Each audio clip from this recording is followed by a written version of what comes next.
রেসিপিটা দেখিয়ে দিই সিম আলু কেমন করে আমি রান্না করব।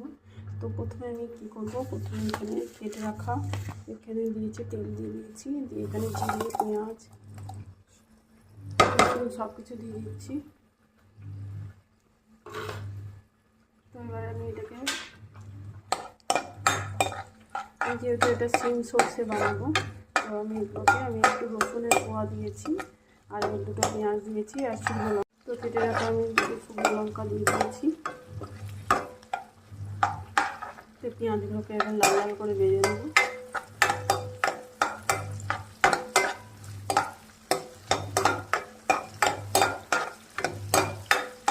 সর্ষে দিয়ে বানাবো যেহেতু সিমটা, তো চলো এবার সিম পেঁয়াজগুলো লাল লাল হয়ে গেলে আমি সিমগুলোকে কেটে রাখা সিম আলুগুলোকে আমি সিমগুলোকে দিয়ে দিয়েছি। তো আমি এতে একটু নুন দিয়ে দিয়েছি, সব মশলাগুলো দিয়ে দিয়েছি, একটু চিনি দেবো, মানে চিনি দিলে ভালোই লাগে। যারা চিনি খাও না তারা দেবে না, আর যারা চিনি খাও তারা দেবে।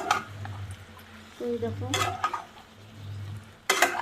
এবার আমি একটু ঢাকা দেবো, কেন সিমটাকে একটু ভাজা হয়ে গেলে আমি ঢাকা দেবো। তো আমি এবার ঢাকনাটা খুলে দিচ্ছি।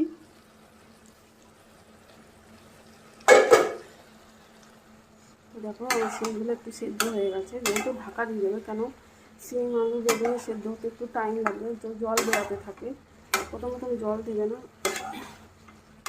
তো এইভাবে এবারে একটু সামান্য জল দিতে হবে, সামান্য আমি একটু জল দিয়ে দিলাম, এরপরে ঢাকাটা লাগিয়ে দেবো এবারে। তো এইভাবে আমি সিমটা করবো। তো সিম আলু বেগুনের ঢাকা দিয়ে করলে তো এটা সেদ্ধ হতে থাকে আর তাড়াতাড়িও হয়ে যায়।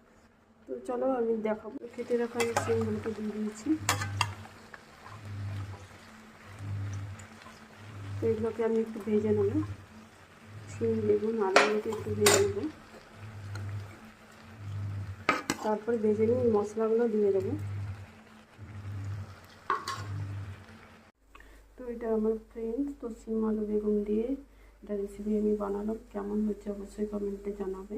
তো আবার আসবো নেক্সট রেসিপি নিয়ে।